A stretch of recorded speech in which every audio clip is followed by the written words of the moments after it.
Today, as part of our fractions topic, we're going to be having a look at mixed numbers and improper fractions. So firstly, a mixed number is just a whole number and a fraction put together. So a couple of examples for you. 1.5 is a mixed number because you've got the 1 as a whole number and the half as a fraction together. Another example for the Harry Potter fans, 9 3/4. An improper fraction then, also known as a top-heavy fraction, is where the numerator is bigger than the denominator. So the top number is going to be bigger than the bottom number.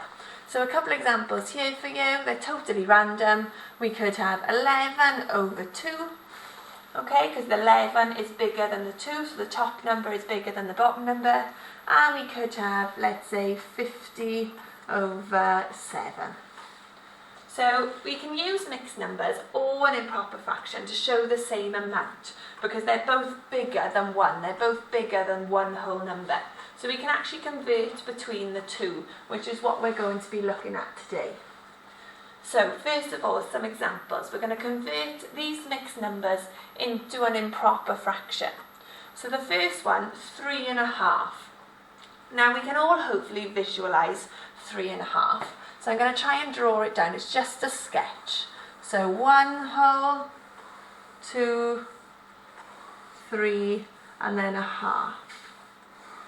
Okay, so there's my 3.5.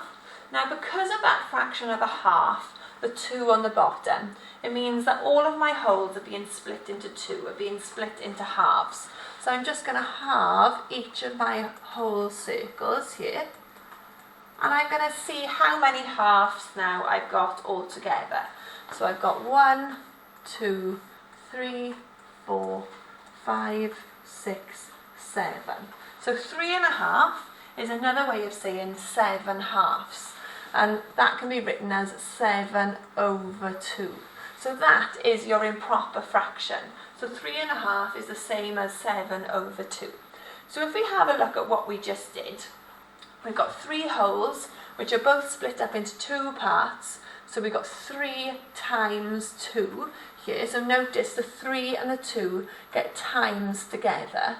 And then we add 1/2 on the end here. So you want to add on that 1 to get the 7. So we did 3 times 2, add 1 is 7. And a way that we like to try and remember it is we go big times bottom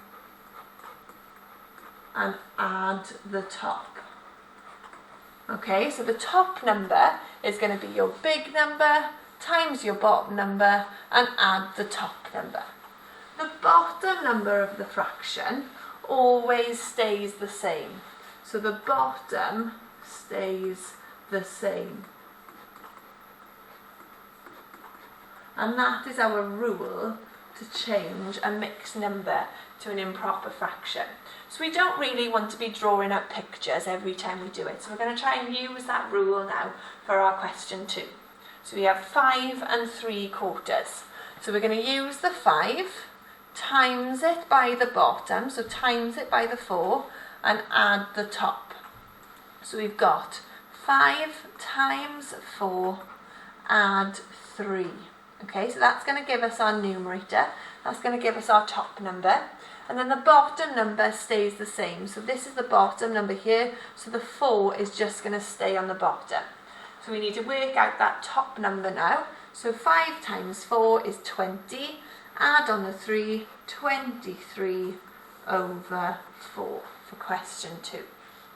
And then last one then, number 3. So we have big times bottom. So 6 times 7. And then add on the top. So add on the 6 to give us our numerator. All over, remember the bottom number stays the same. So the bottom number on the fraction stays the same. So it stays as a 7 on the bottom. 6 times 7. So we could either use 6 is a 36 and add on another 6 to get us to 42. So 6 times 7 is 42.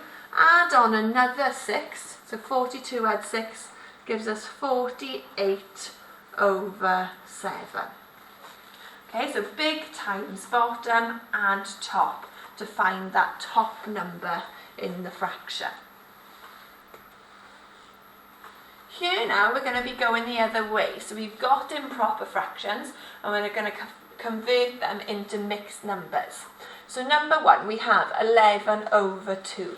So if you remember right from the beginning of fractions topic, this line in between a fraction means divide.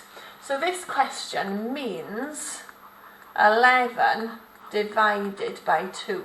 Well, how many 2's go into 11? 11 divided by 2 is 5, because 5 times 2 is 10. And then we have 1 left over. So I'm just going to put remainder 1 for a minute. So to change this to a mixed number, how many times the number goes into it? 11 divided by 2 is 5. That is your big number. Okay, so that's your whole number. The remainder is your numerator of your fraction. So the remainder 1 goes on the top of your fraction here. And just like before, the bottom number on your fraction, that 2 here, stays the same as the bottom number on your mixed number. Okay, so 11 over 2 gives you 5.5. So just as a quick recap, the 5 is how many times it fits in. The 1 is the remainder on the top. And the 2, the bottom number on the fraction, always stays the same. So question 2, 25 over 7. So remember, it means 25 divided by 7. So we need to count up in our 7 times table. So we have 7, 14, 21, 28. So we know it goes in 3 times. So 3 7s are 21, but we need to go all the way up to 25. So 22, 23, 24, 25, remainder 4. Remember, you need to put this into a mixed number format now. So it's going to be equal to the 3 is the whole number, so the 3 is the big number. The remainder is your top value in your fraction, it's your numerator, and the bottom number stays the same. So we have 3 and 4 sevenths. Finally, our last example, we have 68 over 8.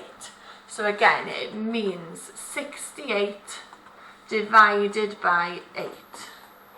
Now, 8 times 8, one of our square numbers, 8 times 8 is 64, okay? But then 9 times 8 is 72, so it goes too high. So it does go in 8 times.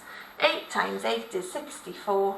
Count up, 65, 66, 67, 68. We have 4 left over. So again, think of that format. The amount of times it goes in, so this 8 is our big number. The 4 here goes on the top number of our fraction, and the bottom number stays the same.